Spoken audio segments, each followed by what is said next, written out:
Welcome to Freedom Flicker. Today, we're diving into a controversial topic shaking up the nation.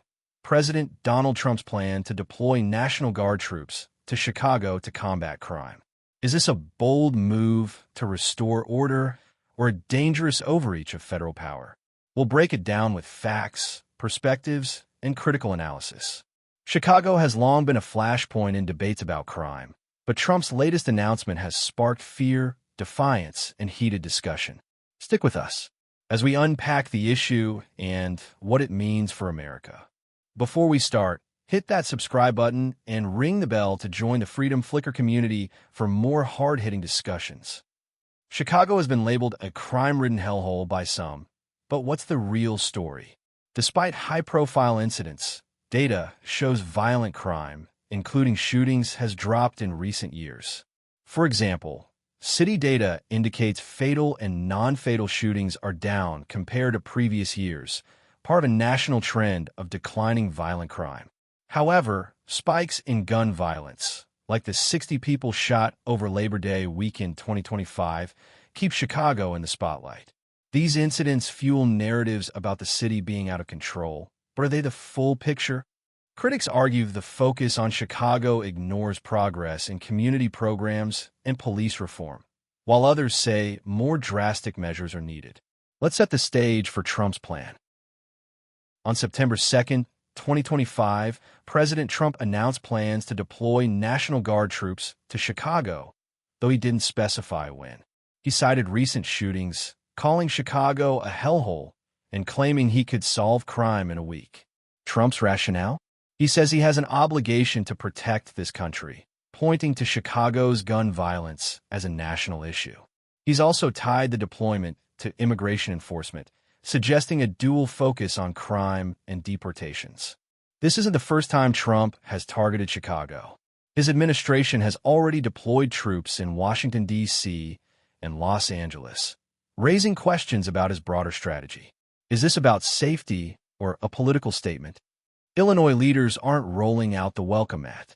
Governor J.B. Pritzker called Trump's remarks unhinged and vowed legal challenges, joined by Chicago Mayor Brandon Johnson and other officials.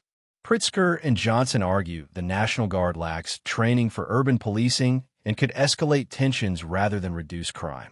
They point to falling crime rates and community efforts as evidence Chicago doesn't need federal intervention. There's also talk of Texas National Guard units joining the effort, which Pritzker sees as a partisan move to target a Democratic city. Is this a genuine crime-fighting strategy or a political power play? Deploying troops for domestic law enforcement raises red flags. A federal court recently ruled that Trump's use of National Guard Marines in Los Angeles violated the Posse Comitatus Act, which limits military involvement in civilian policing. Critics warn that soldiers untrained in de-escalation could inflame Chicago's neighborhoods, undoing years of police reform. Residents like Bradley Johnson of Build Chicago say, it's not a war zone. These are vibrant communities. Ethically, the focus on Chicago as a hellhole ignores data showing crime drops and risks stigmatizing the city. Is this about solving crime or projecting power? Chicagoans are divided.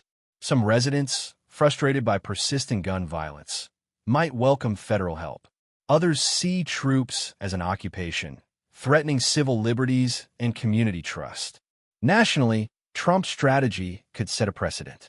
If Chicago becomes a testing ground for military-style crime crackdowns, what's next for other cities like New York or Philadelphia? This move also ties into Trump's immigration agenda, with posts on Truth Social hinting at deportations. Is this about crime, immigration, or both? And what does it mean for America's urban future? So where do we stand? Trump's plan to send troops to Chicago is a lightning rod. Some see it as a necessary crackdown, others as a dangerous overreach. The data shows crime is down, but high-profile shootings keep the city in the crosshairs. This isn't just about Chicago. It's about the balance between safety and freedom, federal power and local control. What do you think? Should the National Guard be deployed? Or is this a step too far? Let's keep the conversation going.